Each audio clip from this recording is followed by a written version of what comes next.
জান্নাতের দৃশ্য কেমন হতে পারে দেখলে চমকে উঠবেন। তো চলো দেখা যাক যে জান্নাত ঠিক কেমন হবে। চলো, এটা মনে হচ্ছে এআই দিয়ে।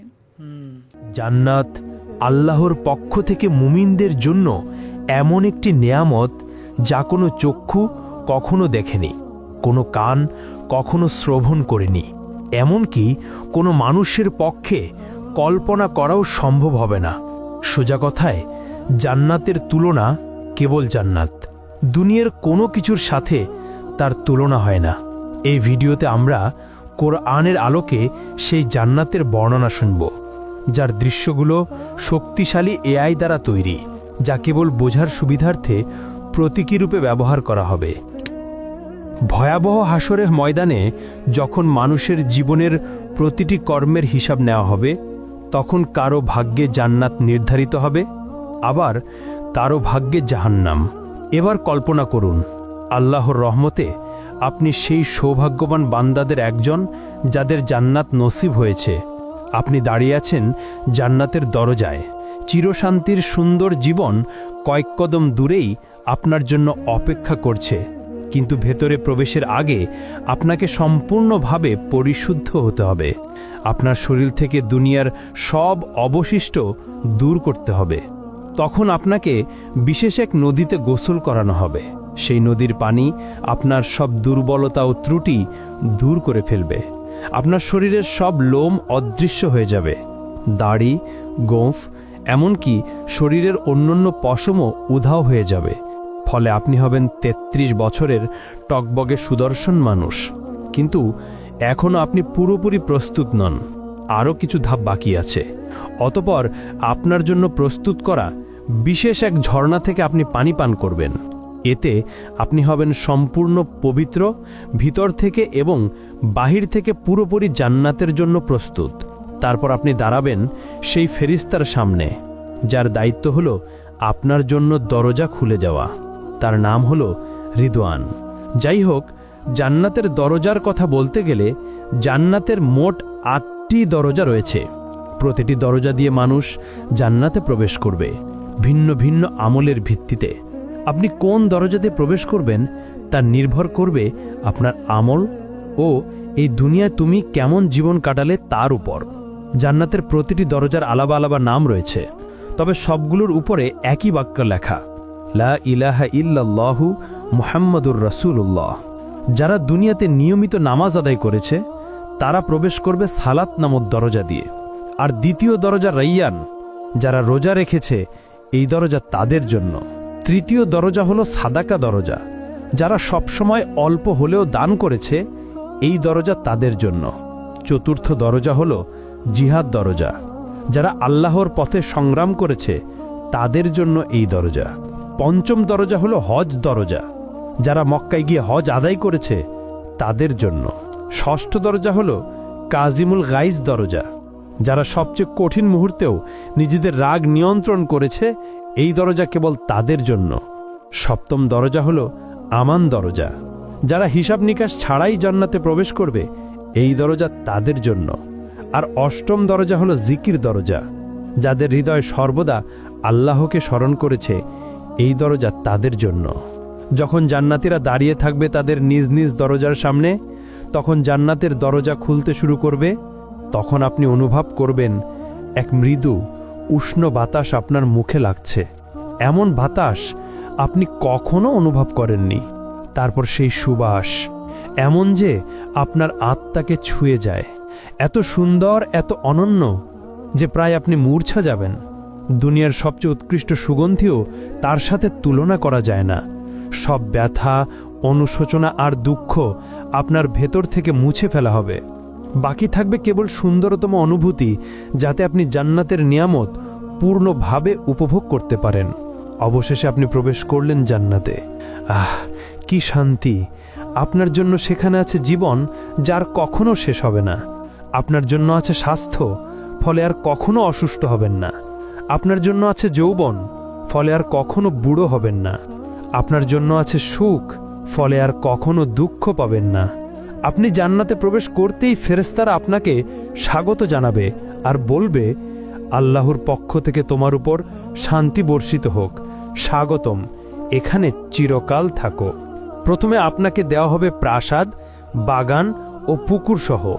তারপর আপনার হৃদয় যা চায় তাই আপনাকে দেওয়া হবে, একটিও বাদ যাবে না। হ্যাঁ বন্ধু, এটাই জান্নাত। এমন এক জায়গা যেখানে নেই কোনো দুঃখ, নেই কোনো ভয়, নেই বার্ধক্য, নেই ব্যথা। এমন এক জায়গা যেখানে রয়েছে সব সৌন্দর্য যা আপনি জানেন এবং জানেন না। আপনি বসবাস করবেন এমন ঘরে যা তৈরি হয়েছে সোনা ও রূপার ইট দিয়ে। মরক্কা হিসেবে ব্যবহার হয়েছে মিশক, কঙ্কর হলো মুক্তা ও রুবি এবং মাটি হলো জাফরানের। আপনি ফিরে এসেছেন সেই জায়গায় যেখানে আপনার সৃষ্টি হয়েছিল প্রথমবার। অতঃপর ফেরেশতারা আপনার সাথে কথা বলবে। তারা জিজ্ঞেস করবে, সবে তুমি জান্নাতে প্রবেশ করেছ, এখন বলো তুমি কি চাও? উত্তরে আপনি বলবেন, আমি ইতোমধ্যেই আমার রবের অসংখ্য নিয়ামত ও উপহার দেখেছি, আমাকে আরেকটু সামনে যেতে দাও এবং আরও উপভোগ করতে দাও। তখন ফেরেশতারা উত্তর দিবে, এগুলো তো কেবল সূচনা, তুমি এখনো কিছুই দেখনি, এর চেয়েও মহান নেয়ামত তোমার জন্য অপেক্ষা করছে। অতঃপর আপনি এগিয়ে চললেন। আপনার সামনে উদিত হলো এক প্রাসাদ যা পুরোপুরি খাঁটি সোনার তৈরি। এর বারান্দাগুলো মুক্তার মতো ঝলমল করছে। আপনি যতই কাছে যান, কিছু দাসদাসী উপস্থিত হয়। তাদের রূপ যেন ছড়িয়ে থাকা মুক্তার মতো। তারা হাতে ধরে আছে রূপার থালা ও সোনার পাত্র। তারা সালামের মাধ্যমে আপনাকে অভ্যর্থনা জানায়। আপনিও সালামের জবাব দিলেন। আপনি সিদ্ধান্ত নিলেন এখানেই থেকে যেতে, কিন্তু ফেরেশতারা বলল, এর চেয়েও মহান নেয়ামত সামনে আছে, চলতে থাকো। ফলে অবাক হয়ে আপনি আবার হাঁটতে লাগলেন। এবার আপনি দেখলেন আরেকটি প্রাসাদ যা লালচে রুবি দিয়ে গড়া, এত পরিষ্কার আর উজ্জ্বল যে বাহির থেকে ভিতরের অংশ দেখা যায়। তারপর আপনি তার ভেতরে প্রবেশ করলেন। ভেতরে আছে ৭০,০০০ কক্ষ, অপূর্ব সৌন্দর্য ভরা, যাতে আপনার আত্মা ও দেহ আনন্দে আপ্লুত হয়ে উঠল। প্রতিটি কক্ষে সাজানো আছে খাবারের থালা, ফল, মাংস, পানীয়, সবই আপনার রবের পক্ষ থেকে অসাধারণভাবে প্রস্তুত। তখন আপনি একটি ফলে কামড় দিলেন, তা আপনাকে মনে করিয়ে দেয় আপনার জীবনের প্রিয় সব স্বাদ। তবুও স্বাদটি একেবারেই নতুন, এর আগে কখনো অনুভব করেননি। আপনি এক চুমুক পানীয় পান করলেন, ফলে আপনার হৃদয় ভরে উঠে অবর্ণনীয় সুখে। হঠাৎ একটি দরজা খুলে গেল। ভেতরে প্রবেশ করল আপনার প্রিয়জনেরা, আপনার মা, বাবা, প্রিয়তমা স্ত্রী আর সন্তানেরা। আহ, আর কি চাই! আনন্দে আপনার নিঃশ্বাস আটকে যাওয়ার মতো অবস্থা। যেসব মুমিনদের সাথে আপনি পৃথিবীতে চলাফেরা করতেন, তারাও এখন আপনার পাশে। তাদের দেহ ঝলমল করছে আর মুখে সুন্দর হাসি। চতুর্দিকে প্রাসাদ, বৃক্ষ, নদী আর নিয়ামত, সবকিছু কেবল আপনার জন্যই সাজানো। এক সীমাহীন জগৎ যার কোনো সীমানা নেই। অতপর ফেরেশতারা আপনাকে পোশাক পরাবে, জান্নাতের জন্য বানানো বিশেষ পোশাক, সবুজ রঙের, সিল্কের মতো হালকা কিন্তু সমৃদ্ধ কারুকার্যময় ব্রোকেডের মতো ভারী। সেই পোশাকে আছে ৭০টি স্তর, প্রতিটি স্তর ভিন্ন রঙে সজ্জিত। পুরো পরিবেশ যেন এক উৎসব, যা শুধু আপনাকে স্বাগত জানানোর জন্য।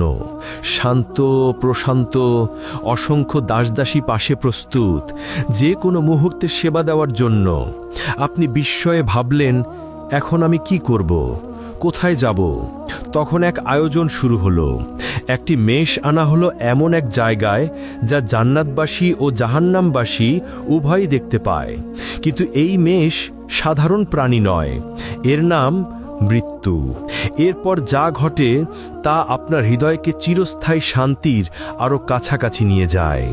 একটি ঘোষণা শোনা যায়, হে জান্নাতবাসীগণ, তোমরা জানো এটি কে? তখন জান্নাতবাসীরা মাথা তোলে এবং বলে, হ্যাঁ, এটি মৃত্যু। অতঃপর আবার ঘোষণা হয়, হে জাহান্নামবাসীগণ, তোমরা জানো এটি কে? তখন জাহান্নামবাসীরাও মাথা তোলে এবং বলে, হ্যাঁ, এটি মৃত্যু। এরপর একজন ফেরেশতা সেই মেষকে কোরবানি করল, ফলে মৃত্যুর মৃত্যু হল এবং ঘোষণা দেওয়া হলো, হে জান্নাতবাসীগণ, তোমরা এখনো চিরকাল বাঁচবে, তোমাদের আর মৃত্যু নেই। হে জাহান্নামবাসীগণ, তোমরাও চিরকাল থাকবে, তোমাদের জন্যও আর মৃত্যু নেই। হ্যাঁ বন্ধু, এখন আর মৃত্যু নেই। আপনি আর কখনো অসুস্থ হবেন না। আপনি চিরকাল বাঁচবেন। আপনার আর মৃত্যু নেই। জান্নাতবাসীদের জন্য এটাই হলো চিরন্তন আনন্দ, শান্তি ও নিয়ামতের সময়। যদি আপনি এই জীবনে বিবাহিত হন এবং উভয়ই জান্নাতে প্রবেশ করেন, তাহলে আপনাদের বন্ধন আবার ফিরিয়ে দেওয়া হবে, কিন্তু এবার আর কখনো আলাদা হতে হবে না। যেই স্বামী বা স্ত্রী জান্নাতে উচ্চ মর্যাদা পাবে, অন্যজনকেও সেই স্তরে তুলে দেওয়া হবে। সেখানে থাকবে না কোনো ঝগড়া, না হৃদয় ভাঙা, না বিশ্বাসঘাতকতা। থাকবে শুধু খাঁটি ভালোবাসা, যা প্রতি মুহূর্তে আরও গভীর হবে। স্ত্রী ও স্বামী সময়ের সাথে আরও সুন্দর হয়ে উঠবে। একজন বাইরে থেকে ফিরে এলে অন্যজন তাকে দেখবে আগের চেয়েও সুন্দর রূপে, এবং উভয়ই একই কথা বলবে, তুমি আগের চেয়ে আরও সুন্দর লাগছো। নারীরা এতটাই সুন্দর হবে যে তারা দুনিয়ার সবচেয়ে অপূর্ব নারীদেরও ছাড়িয়ে যাবে তাদের স্বামীদের জন্য।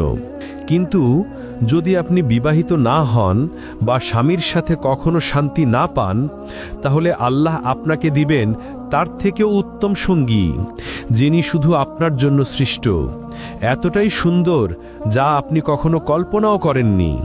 আপনি যখন তার চোখের দিকে তাকাবেন, আপনার হৃদয় মনে করবে এই মুহূর্তের জন্যেই সে সৃষ্ট। আপনি তার হাত ধরবেন এবং একসাথে হাঁটবেন চিরন্তন জীবনে স্বামী স্ত্রী হয়ে। জান্নাতে মানুষ উঠতে পারবে, অসীম উপত্যকা, বৃক্ষ ও পাহাড়ে হেঁটে বেড়াতে পারবে, অথবা মুহূর্তেই এক জায়গা থেকে আরেক জায়গায় টেলিপোর্ট করতে পারবে। মানুষ জান্নাতে চিন্তার গতিতে চলাফেরা করবে, যেমনটা বর্তমানে আত্মা করে।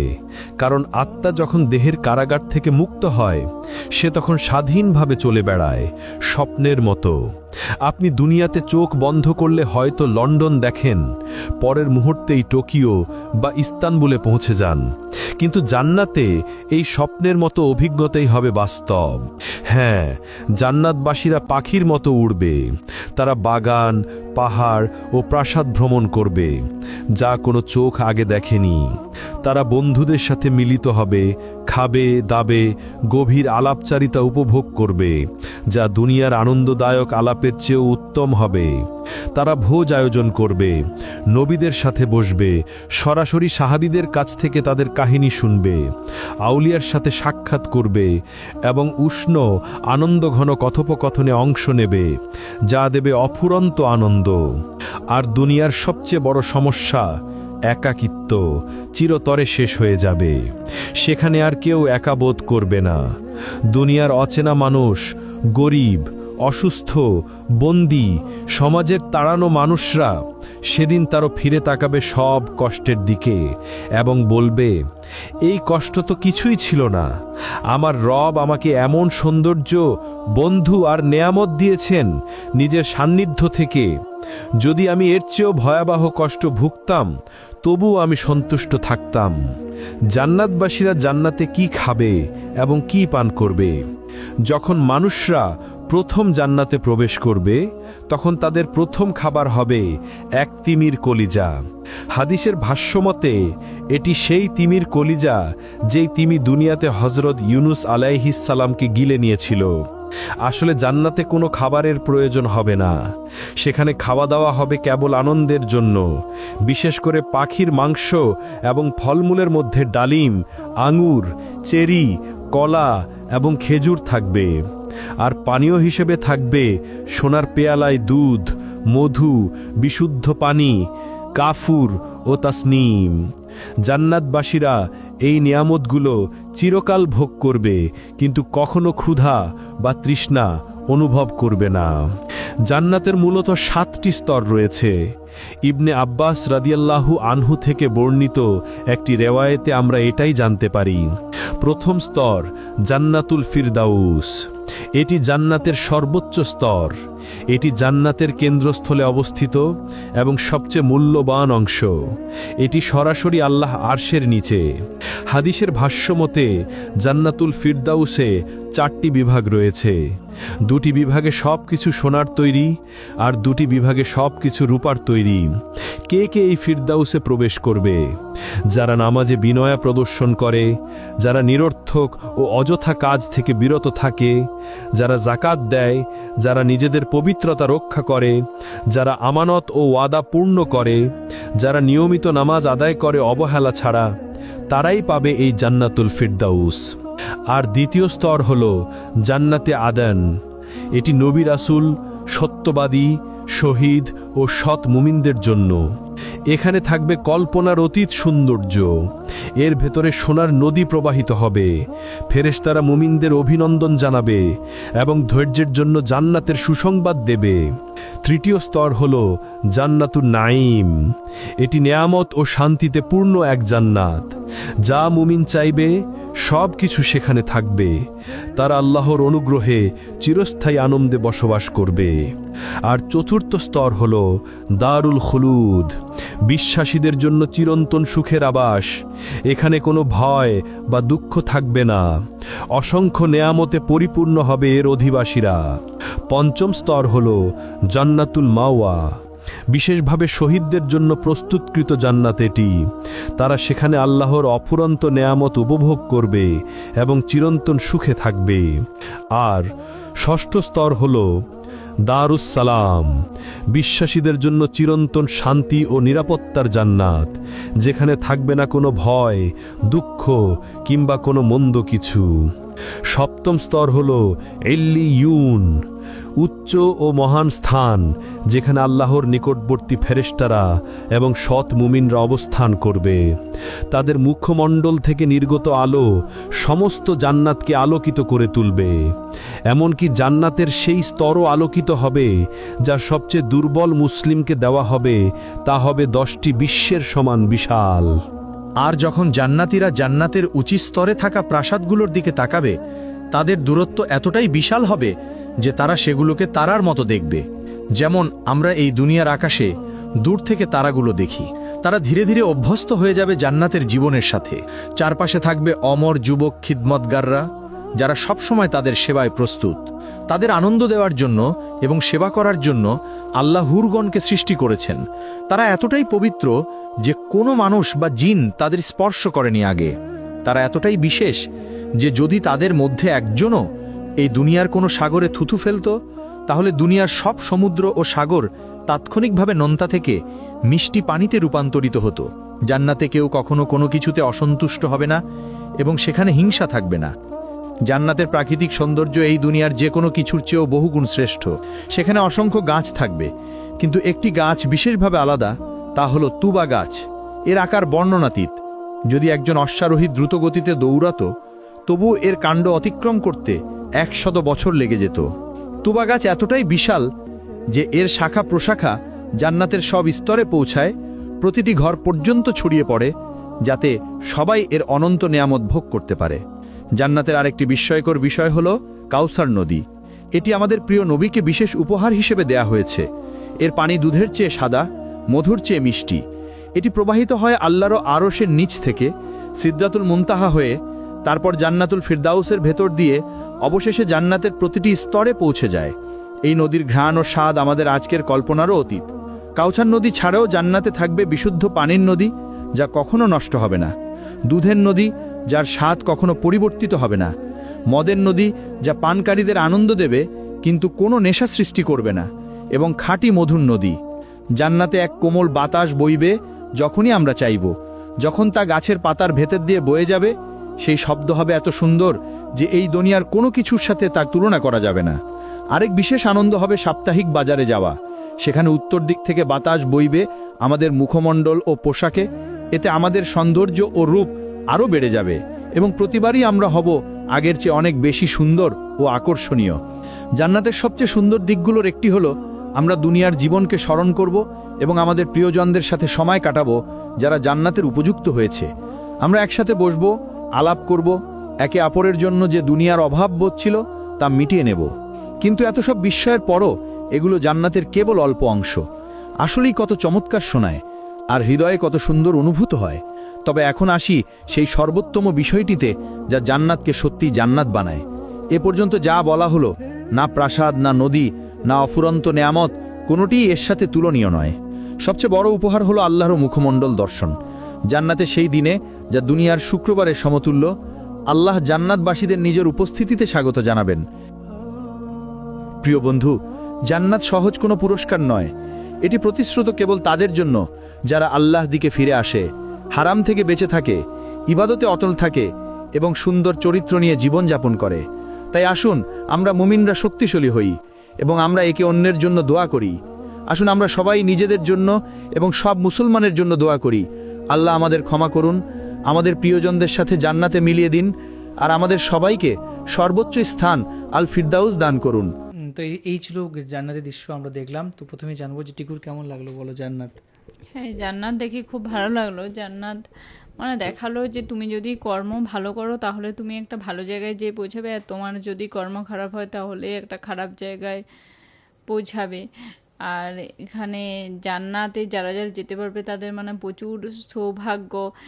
তার জন্য আমাদের সবাইকে ভালো কাজ করতে হবে, আর এটা এরকমই হওয়া উচিত। ভালো কাজ যারা করবে তাদের অবশ্যই একটা ভালো ফল পাওয়া দরকার। আর এখানে পুরো জান্নাতটা চোখের সামনে দেখতে পেলাম।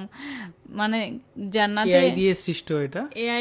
এআই দ্বারা সৃষ্ট, কিন্তু এআই দ্বারা সৃষ্ট হলেও মানে এখানে বুঝতে পারছি যে জান্নাতে যারা যাবে তাদের কোনো কিছু দুঃখ বলে কিছু থাকবে না। তারা সব সময় আনন্দে থাকবে, তারা একটা সুন্দর পরিবেশের থাকবে, আর প্রাকৃতিক সৌন্দর্যে চারদিকে ভরা থাকবে। সেখানে তোমার মন খারাপও লাগবে না, ভয়ও থাকবে না, কোনো প্রকার মানে তুমি সব জিনিস থেকে মুক্ত থাকবে। সব জিনিস থেকে মুক্ত থাকবে। তুমি যা কিছু খেতে পারো, সবার সাথে তোমার সবাই সেবা করার জন্যে দাঁড়িয়ে থাকবে, তোমাকে সবাই ঘোরানোর জন্যেও ব্যস্ত থাকবে। মানে তুমি সেখানে যা চাইবে তাই পাবে, এমনকি তোমার প্রিয়জনদের সাথেও দেখা হবে, তাদের সাথেও সময় কাটাতে পারবে। এত সুন্দর একটা জান্নাত, তার জন্য সবাই অবশ্যই ভালো কর্ম করো। সবাই জান্নাতে যাওয়ার জন্য আমরা মানে কোথায় যাব আমরা তো বলতে পারছি না, কিন্তু একটা জিনিস আমার বিশ্বাস আছে যে যারা ভালো কাজ করবে তারা অবশ্যই একটা ভালো জায়গায় যাবে, ভালো ফল পাবে। তার জন্য অবশ্যই আমাদের সবারই ঠিকঠাক কর্তব্য করা উচিত। আমাদের ঈশ্বর হোক বা আল্লাহ হোক, তাদেরকে দিনে অন্ততপক্ষে মানে দুবার কিংবা অন্ততপক্ষে একবার হলেও স্মরণ করতে হবে যে আমরা এত সুন্দর পৃথিবীতে আছি, তাদের জন্যে আমরা সবসময় কৃতজ্ঞ। এই যদি আনুগত্যটাও আমরা প্রকাশ করি তাও আমরা জান্নাতে যেতে পারবো। এখানে জান্নাতে 8টা দরজা আছে, তার জন্য মানে আমাদের দ্বারা যতটা ভালো কাজ করা সম্ভব, যতটা ঈশ্বরকে বা তুমি স্বর্গে যেতে পারো, জান্নাতে। হ্যাঁ, সেটা স্বর্গ হোক বা জান্নাত হোক, ঈশ্বর হোক বা আল্লাহ হোক, কিন্তু মেন জিনিস হচ্ছে একটাই, ভালো কাজ করলে তুমি ভালো ফল পাবে। আর মানে আমাদের চেষ্টা করতে হবে যে অন্ততপক্ষে দিনে একবার দুবার ঈশ্বর বা আল্লাহকে স্মরণ করা, যে আমরা তাদের জন্য পৃথিবীতে আছি, আর ভালো কাজ করা, আর আমাদের দ্বারা যতটুকু সম্ভব সেবা করা, যতটা সম্ভব। কেউ বলেনি যে তুমি সম্ভব না হলেও করো, কিন্তু কারোর